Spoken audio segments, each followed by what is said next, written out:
The chainsaw roared to life as Marcus sliced through the pool liner, muddy water cascading across his driveway.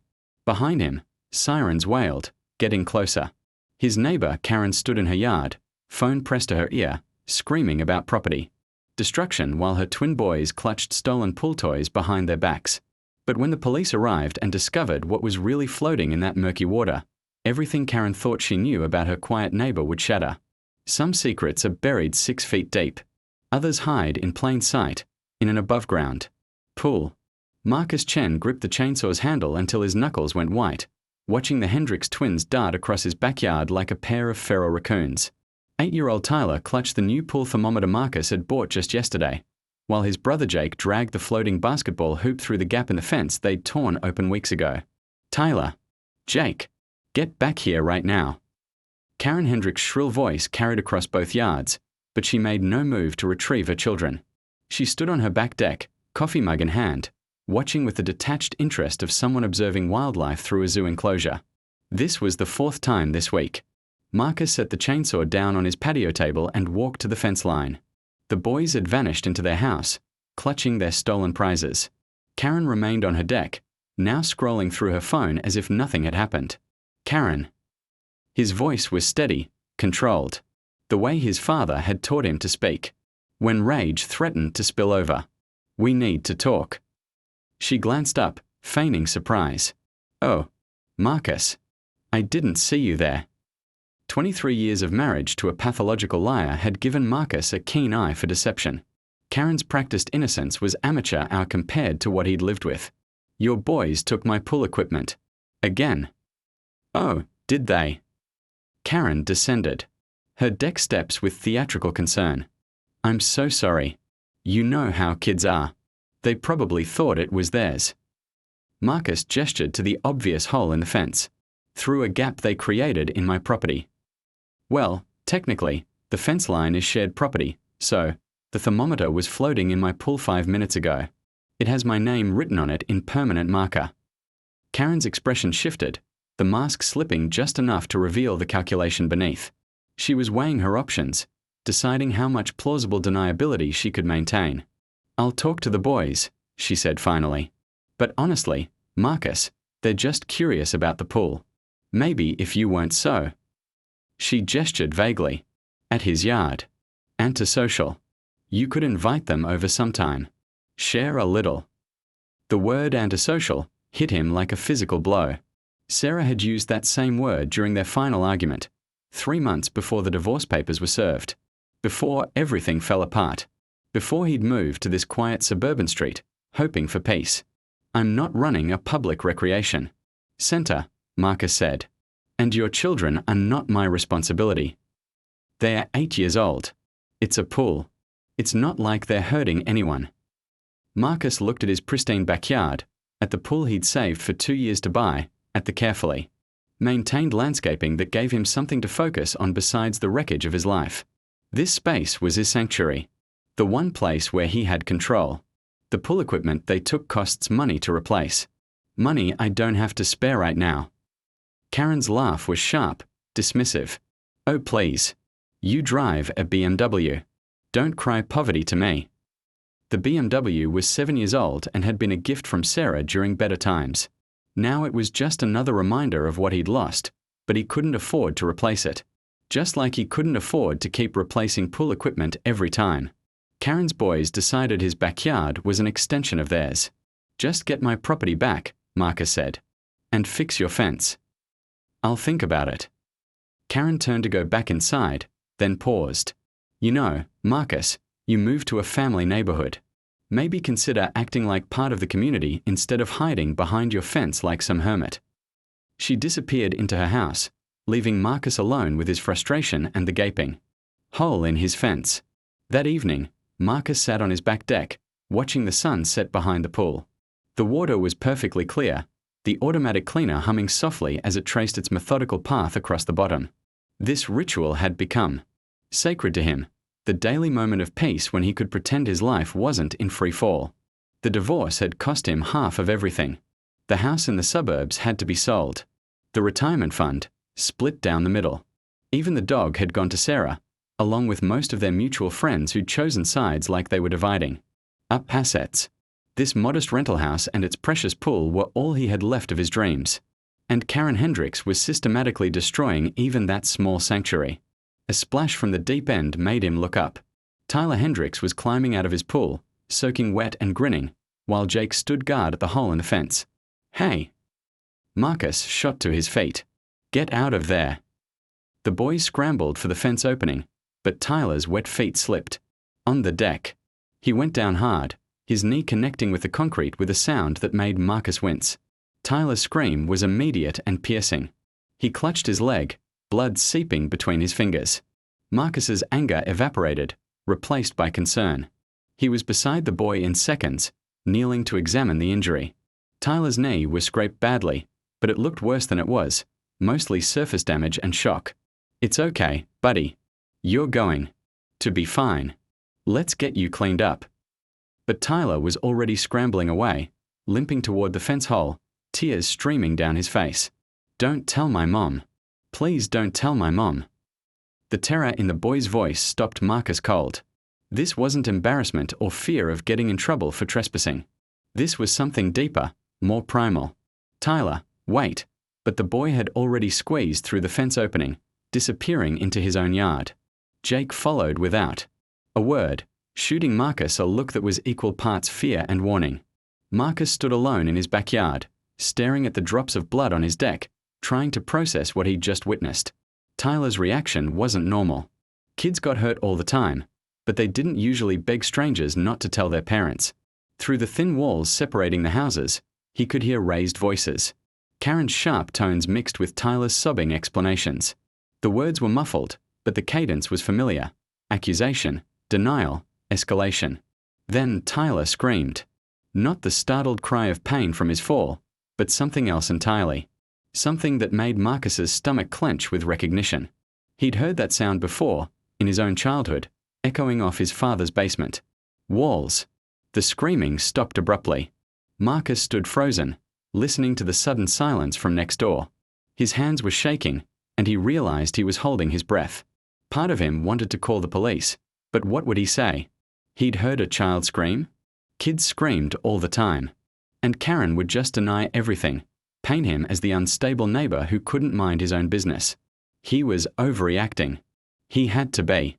But as he walked inside to get something to clean Tyler's blood off his deck, Marcus caught sight of his reflection in the sliding glass door.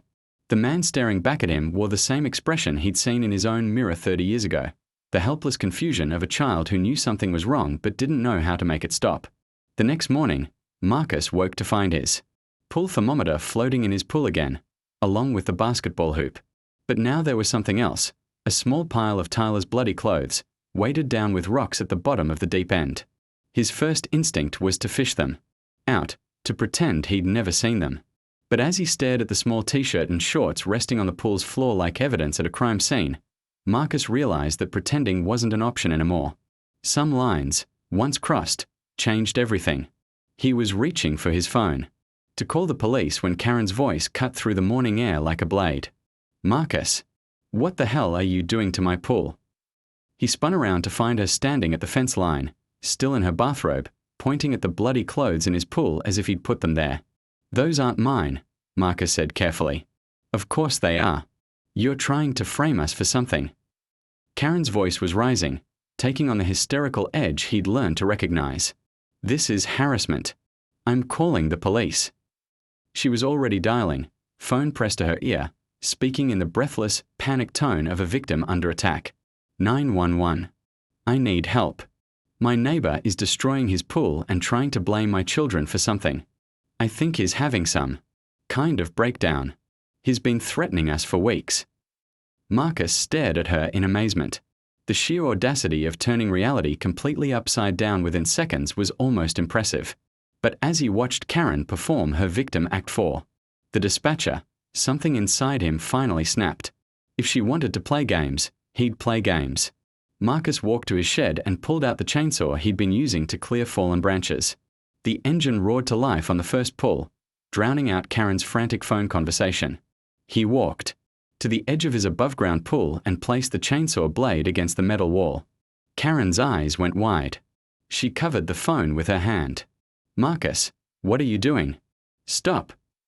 But Marcus was done stopping. Done backing down. Done letting.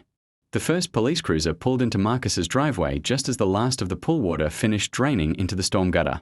Officer Janet Reeves stepped out, hand resting casually on her radio, taking in the scene with the practiced eye of someone who'd responded to thousands of domestic disputes. Sir, I'm going to need you to turn off the chainsaw and step away from whatever this is. Marcus killed the engine, sudden silence replacing the mechanical roar. The absence of sound made everything feel more surreal. The collapsed pool. Walls, the muddy water still trickling down his driveway. Karen Hendricks standing at the fence line in her bathrobe like some suburban Greek chorus. Officer, thank God you're here, Karen called out, her voice pitched perfectly between relief and lingering trauma. He just started destroying everything. I think he's having some kind of psychotic break. Officer Reeves looked from Karen to Marcus, then down at the destroyed pool. Her expression remained neutral, professional. Sir, can you tell me what happened here? Marcus set the chainsaw down carefully, keeping his movements slow and deliberate. He'd been married to a lawyer long enough to know that his next words would determine whether he spent the night in his own bed or in a holding cell. My neighbor's children have been stealing from my property repeatedly. This morning I found evidence that something more serious might be happening. He gestured toward the muddy depression where his pool had been. Those clothes belonged to one of her sons. Officer Reeves followed his gaze to the small pile of fabric now clearly visible. In the drained pool basin, Tyler's Superman t-shirt and khaki shorts, along with what looked like underwear, all stained dark with what was definitely blood. Those aren't from my house, Karen said quickly, but her voice had lost some of its certainty. The boy was injured. In my yard last night, Marcus continued. Cut his knee pretty badly. But his reaction. He paused, choosing his words carefully. He was terrified that I might tell his mother what happened. A second patrol car arrived, followed by a fire department rescue unit. The quiet suburban morning was rapidly becoming a circus, neighbors emerging from their houses to watch the drama unfold. Officer Reeves walked to the edge of the pool basin, careful not to disturb the scene. She crouched down, studying the clothes without touching them. How did these items end up in your pool, sir? I have no idea. They were there when I woke up this morning. He's lying. Karen's voice cracked with desperation. He put those there. He's trying to frame my children for something. But Officer Reeves wasn't looking at Karen anymore. She was staring at something else in the muddy pool bottom, her expression shifting from professional detachment to sharp attention. Dispatch, I need a crime scene unit out here, she spoke into her radio. And Child Protective Services. Marcus felt the world tilt slightly. What is it? Officer Reeves stood up, brushing mud from her knees. Sir, I'm going to need you to stay right where you are. Mrs. Hendricks, I'll need to speak with you and your children. My children. Karen's voice went up an octave. Why? What does this have to do with them? The second officer, a younger man with the nameplate Torres, had joined Reeves at the pool's edge. Marcus watched their faces as they exchanged glances. Some kind of silent communication passing between them. When was the last time you saw both of your sons? Officer Torres asked. The question hung in the air like a physical thing. Karen's face went pale beneath her carefully applied morning makeup. They're sleeping. It's Saturday morning. They always sleep in on Saturdays. I'm going to need you to go check on them right now. Karen looked between the two officers, her performance of outraged innocence beginning to crumble. I don't understand. Why are you asking? About my boys. Marcus felt a chill that had nothing to do with the morning air. The way Officer Reeves was looking at the pool, the careful way she was photographing something with her phone, the sudden shift in everyone's demeanor. What did you find? He asked quietly. Officer Reeves glanced at him, then back at the pool basin. Sir, when you installed this pool, did you notice anything unusual about the ground? Any soft spots, areas that seemed disturbed? The question hit Marcus like a physical blow. He thought back to last spring, when he'd spent weeks leveling the ground, digging out rocks and roots, making sure the foundation was perfect. There had been one area, toward the back, where the soil was different. Darker, richer. Softer than the rest. He'd assumed it was just better drainage. "Oh my God," he whispered. Karen was backing away from the fence now, shaking her head. "No. No, this isn't. This is insane. You people are insane. I need you to check on your children. Now." But Karen was already running toward her house, her bathrobe flapping behind her like broken wings. Officer Torres started after her, speaking into his radio as he moved. Marcus stood frozen, staring down at what had been his sanctuary just an hour ago. The pool liner was torn and muddy, but through the murk, he could see what had caught the officer's attention. Something, pale and angular, partially exposed by the draining water. Something that looked disturbingly like bone. "Sir, I need you to step away from the pool area," Officer Reeves said gently. "This is now a potential crime scene." "I didn't know," Marcus said, his voice barely audible. "I swear to God, I had no idea." "I believe you, sir. But we need to process this scene properly." From the Hendricks house came the sound of Karen screaming, not at the police this time, but calling for her children. "Tyler! Jake! Where are you?" The silence that followed was deafening. Officer Torres emerged from the house a few minutes later, his face grim. He walked to where Officer Reeves was setting up crime scene tape around Marcus's backyard. "House is empty," he reported quietly. "Beds haven't been slept in. Back doors standing wide open." Marcus felt the world spinning around him. "They were here last night. I saw them. Tyler was hurt. They took him inside." "Sir, what time was this?" "Around 8:30. Maybe 9. Marcus was struggling to remember details, everything blurring together. "I heard them arguing. Karen and Tyler. Then Tyler screamed, and everything went quiet." The two officers exchanged another look. "How long have you lived here, sir?" Officer Reeves asked. 8 months. I moved in last October." "And when did you install the pool?" "March. It took me 2 weeks to get the ground level." Officer Reeves nodded slowly. "Sir, I'm going to need you to come with us for questioning. This is just routine, but we need to get your statement while everything's fresh." Marcus nodded numbly. He was still staring at the destroyed pool, at the pale shape becoming more visible as the mud settled. The thing he'd been swimming over. For 4 months, never knowing it was there. A crime scene van pulled up, followed by an unmarked sedan. Detectives in plain clothes began emerging, along with technicians carrying cameras and evidence bags. Marcus Chen. He turned to find a middle-aged woman in a navy pantsuit approaching. "Detective, by the look of her badge. I'm Detective Sarah Voss. I understand you've had some trouble with the neighbors." The irony of her first name wasn't lost on him. Another Sarah, another woman asking him questions he didn't know how to answer. "Detective, I think there's been a misunderstanding. I just wanted to drain my pool because, Mr. Chen, how well do you know the Hendricks family?" The question stopped him cold. "Not well. We've had some disputes over property boundaries, their kids coming into my yard." "Have you ever been inside their house?" "No. Never." "Have they ever been inside yours?" Marcus thought about the bloody clothes, about Tyler's terrified reaction, about Karen's increasingly desperate denials. "No. I mean, the boys have been in my backyard without permission, but never in the house." Detective Voss nodded, making notes. "Mr. Chen, we're going to need to search your property. Do you consent to this search?" "Of course. Whatever you need."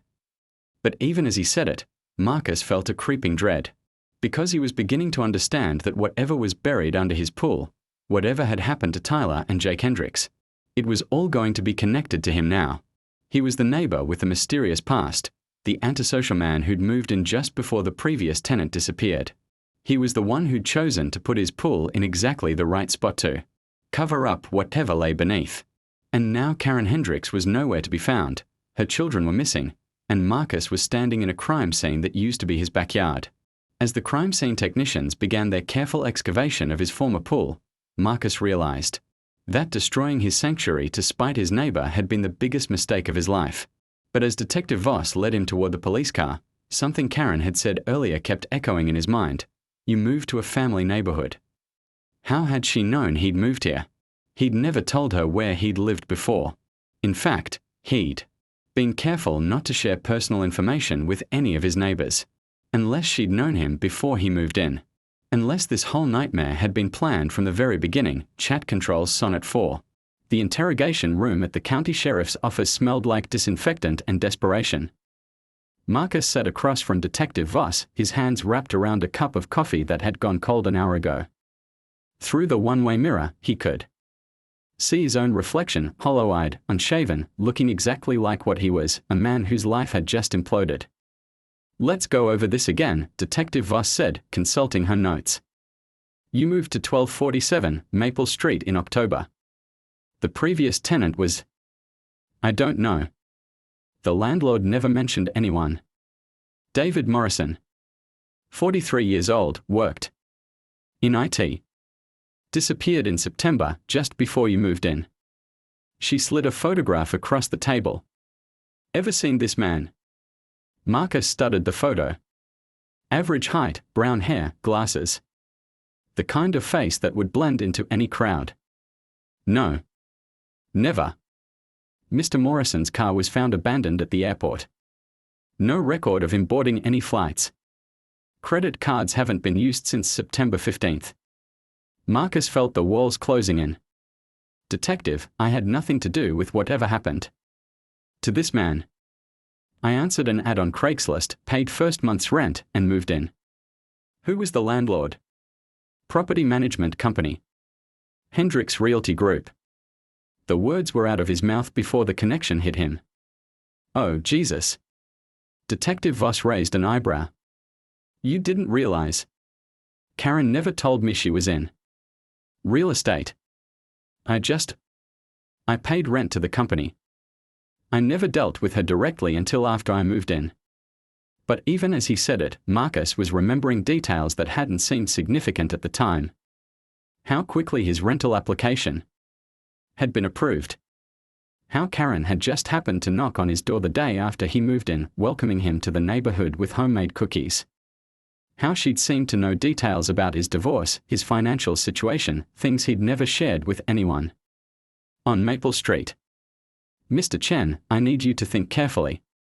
In the months since you moved in, has Karen Hendricks ever mentioned anything about the previous tenant?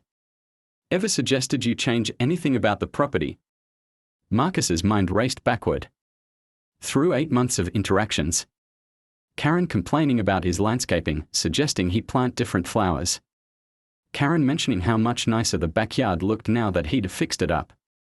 Karen specifically commenting on how smart he was to put the pool exactly where he had. "She encouraged me to install the pool," he said slowly. "Said the backyard needed something to make it more welcoming. Even suggested the exact spot where I put it." Detective Voss made a note. "Did she explain why that particular location?" "She said it was the only area that got full sun all day." "But that wasn't true, my whole backyard gets full sun." The detective's pen stopped moving. "Mr. Chen, I'm going to share some information with you, and I need you to listen carefully without interrupting." Marcus nodded, bracing himself. David Morrison was last seen on September 14th, arguing with someone in his backyard. Neighbors heard shouting around 10 p.m., but no one saw who he was arguing with. The next morning, his house was empty. "You think Karen killed him?" "I think Karen Hendricks orchestrated something very sophisticated. You were the perfect patsy, recent divorce, no local connections, desperate for a fresh start. She probably found your rental application through her company's database, saw your financial vulnerability, and decided you'd make an ideal fall guy." Marcus felt sick. Every interaction, every seemingly casual conversation, had been manipulation. Karen hadn't been a bad neighbor, she'd been playing a long game. But why? What was her motive for killing Morrison? "We are still working on that. But we found something interesting when we searched her house." Detective Voss pulled out another photograph. Morrison had installed security cameras around his property. Karen didn't know they uploaded to cloud storage. The image was grainy, timestamped September 14th, 2147. It showed Karen Hendricks in Morrison's backyard, but she wasn't alone. A man stood beside her, tall, thin, wearing a baseball cap pulled low over his face. Do you recognize the man? With her. Marcus studied the figure.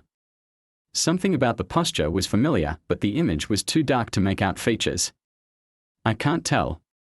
But detective, if they killed Morrison in September and I didn't move in until October. The pool installation. You dug up the burial site without knowing it, then covered it back up with your pool. Perfect disposal method. Who's going to look for a body under someone's recreational swimming pool? The brilliant cynicism of it was breathtaking. Karen had essentially hired him to help cover up her crime, and he'd paid her for the privilege. There's something else, Detective Voss continued. We ran background checks on everyone involved. David Morrison wasn't just some random IT worker. He was a forensic accountant, and 3 months before he disappeared, he was hired to audit Hendricks Realty Group. The final piece clicked into place. Morrison had discovered something, embezzlement, fraud, something worth killing for. Karen had eliminated him, but she'd needed time to dispose of the evidence properly. Enter Marcus Chen, the perfect unwitting accomplice. Detective, you have to believe me. I had no idea any of this was happening. I do believe you, Mr. Chen. But we have a problem. She leaned forward. Karen Hendricks is gone. Her car was found abandoned at Union Station 2 hours ago. She's in the wind, and you're the only connection we have to this case. What about her children? Tyler and Jake. Detective Voss's expression darkened. That's where this gets complicated. We've been investigating Karen Hendricks for the past 6 months as part of a larger fraud case. During our surveillance, we never saw any children at the house. Marcus felt the room spinning. That's impossible. I've seen them dozens of times. They've been stealing from my property for months. Mr. Chen, there are no Tyler and Jake Hendricks. Karen's been childless her entire adult life. The words hit him like a physical blow. No. No, that's not. I've talked to them. Tyler was hurt in my yard. I cleaned up his blood. We tested the blood on your deck. It's not human. It's pig's blood, probably from a butcher shop. Marcus gripped the edge of the table, trying to process what he was hearing. The clothes in the pool. Also staged. Everything you thought you witnessed was theater, Mr. Chen. Karen Hendricks spent 8 months gaslighting you, making you believe you were seeing things that weren't there. But that couldn't be right. He'd heard the children playing, seen them. Clear as day. They'd spoken to him, stolen from him, terrorized him. You think I'm having a psychotic break, he said quietly. Actually, no. I think Karen Hendricks is even more dangerous than we realized. We found something else when we searched her house. She pulled out a plastic evidence bag containing what looked like a small electronic device. Audio projector. Military grade. It can create realistic sound effects that appear to come from specific locations. Karen's been using it to make you think you were hearing children in her backyard. Marcus stared at the device. And the visual hallucinations? Not hallucinations. Accomplices. We think the man in the security footage has been helping her. Small-statured adult, maybe dressed as a child from a distance. Combined with the audio effects and your own expectations. She made me think I was going crazy. She was setting up your defense. When Morrison's body was eventually discovered, you'd be the obvious suspect, the unstable man who'd been having conflicts with imaginary children, who'd already shown signs of erratic behavior by destroying his own property. The scope of Karen's manipulation was staggering. Every moment of frustration, every angry confrontation, every time he doubted his own sanity, it had all been orchestrated. There's one more thing, Detective Voss said. We checked the rental records. You weren't the only applicant for that house. Karen specifically chose you out of dozens of potential tenants. Why me? Your divorce records are public. She knew about your history with gaslighting, your ex-wife's accusations that you were paranoid and controlling. She knew you'd be sensitive to psychological manipulation, and that if you started claiming to see things that weren't there, people would believe you were having a breakdown. Marcus thought about Sarah, about the final months of their marriage. When everything he said or did was wrong, when his own perception of reality had been questioned so relentlessly that he'd started to doubt himself. Karen had weaponized his trauma against him. So what happens now? Now we find Karen Hendricks and her accomplice. And we need your help to do it. Detective Voss spread out a map of the city, marked with red pins. These are locations connected to Hendricks Realty Group. Properties she owns or manages. She's got a network of safe houses, storage units, offices. She could be anywhere. Marcus studied the map, but one location immediately caught his attention. A property on the outskirts of town, marked with a different colored pin. What's this? 1. That's where we found Morrison's car. Abandoned farmhouse owned by Hendricks Realty for the past 3 years. We searched it after Morrison disappeared, but it was clean. Too clean. Maybe.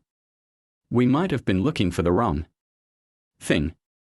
Marcus felt a spark of the analytical thinking that had made him successful in his previous career before Sarah and the divorce had shattered his confidence. If Karen's been planning this for months, she'd have contingencies. Escape routes. Emergency funds, alternative identities. But she'd also have a compulsion to stay. The abandoned farmhouse sat like a wound on the landscape, its paint-stripped siding and sagging roof telling the story of decades of neglect. Marcus crouched behind a rusted grain silo 300 yards away, wearing a Kevlar vest that felt alien against his chest and a wire that made every heartbeat echo in his ears. Testing, testing. Detective Voss's voice crackled through his earpiece. How copy? Clear, Marcus whispered back, his breath forming small clouds in the cold morning air. The plan was simple in theory. Marcus would approach the farmhouse. Alone, appearing to be on the run, hoping to draw Karen out of hiding. If she was monitoring police communications, which they suspected she was, she'd know that Marcus had been questioned and released, that he was technically a person of interest. But not under arrest. She might believe he'd come looking for answers. Or for revenge. Remember, Detective Voss continued, your job is just to confirm she's there.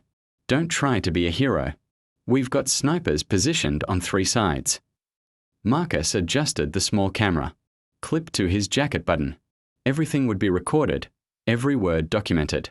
After 8 months of having his reality manipulated, he found the constant surveillance oddly comforting. He started walking toward the farmhouse, his footsteps crunching on frost-brittle grass. The morning sun cast long shadows that seemed to reach for him like grasping fingers. The front porch groaned under his weight as he climbed the steps. The door was slightly ajar, darkness yawning beyond it like a mouth. Karen. He called out, trying to sound desperate rather than determined. Karen, I know you're here. We need to talk. Silence. Marcus pushed the door open and stepped inside. The farmhouse smelled of mold and mouse droppings, but underneath those odors was something else. Coffee, recently brewed. Someone had been here recently. I know what you did, he called to the empty rooms. I know about Morrison, about the setup. But the police think I'm involved now. I need to know why you chose me. A floorboard creaked somewhere above him. Marcus moved toward the staircase, each step carefully placed to avoid the boards that looked most likely to collapse. The banister was slick with moisture and decay. I destroyed everything for you, he called up the stairs, letting genuine anger seep into his voice. My pool, my peace of mind, my life. The least you can do is explain why. Because you were perfect. The voice came from directly behind him. Marcus spun around to find Karen Hendricks standing in the kitchen doorway, but she looked nothing like the suburban soccer mom who'd tormented him for 8 months. Her hair was dyed black and cut short. She'd lost weight, her clothes hanging loose on a frame that seemed to have shrunk in on itself. But her eyes were the same, cold, calculating, totally without empathy. Hello, Marcus. Where are Tyler and Jake? The question came out automatically, even though he now knew the truth. Karen smiled, and the expression was genuinely fond. You really did believe in them, didn't you? Even after all this time, part of you is still looking for my boys. They never existed. Oh, but they did. In your mind, they were completely real. You cared about them, worried about them, even tried to help Tyler when he was hurt. That's what made you perfect, Marcus. Your capacity to see what you wanted to see. She moved into the room with fluid grace, like a predator circling prey. Your ex-wife was right about you, you know. You are paranoid. You do have control issues. But she was wrong about one thing. You're not crazy. You're just incredibly susceptible to suggestion when you're isolated and vulnerable. Marcus kept his distance, aware of the weight of the recording equipment. Every word was being captured. Every admission documented. Why Morrison? David was a problem. He'd discovered some irregularities in my company's books. Nothing major, just some creative accounting to keep cash flow positive during a rough patch. But he was going to report it, and I couldn't afford the scrutiny. So you killed him. Michael killed him. Karen glanced toward the kitchen, and Marcus realized they weren't alone. My husband has always been good at solving problems. A tall, thin man emerged from the shadows, the same figure from the security footage. Up close, Marcus could see the resemblance to the children he'd been seeing for months. This was the adult who'd been dressed as Tyler and Jake, creating the illusion of Karen's non-existent sons. Marcus, the man said, his voice surprisingly soft. I'm sorry about all this. I really am. Michael has a gift for voices, Karen said proudly. He can sound like anyone, children, adults, even animals. Very useful for creating convincing audio environments. Marcus stared at Michael, trying to reconcile this mild-mannered man with the elaborate deception they'd constructed. You made me think I was going insane. Actually, that was never the plan, Michael said. Originally, we were just going to let you dig up Morrison's remains during normal yard work. Spring planting, maybe. You'd call the police, they'd investigate, and you'd be cleared as an innocent bystander who happened to find a body. What changed?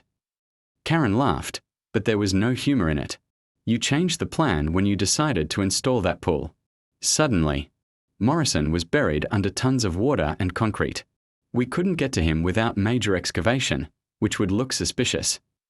So you started the psychological warfare. We needed you to destroy the pool yourself, she explained. But you're remarkably stable, Marcus. Resilient.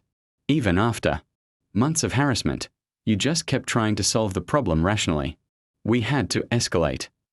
The blood on my deck. Tyler's injury. That finally pushed you over the edge. The parental protective instinct combined with your own childhood. Trauma. Michael did excellent research on your background, by the way. Your father's abuse, your mother's inability to protect you. We knew you'd respond to a child in distress.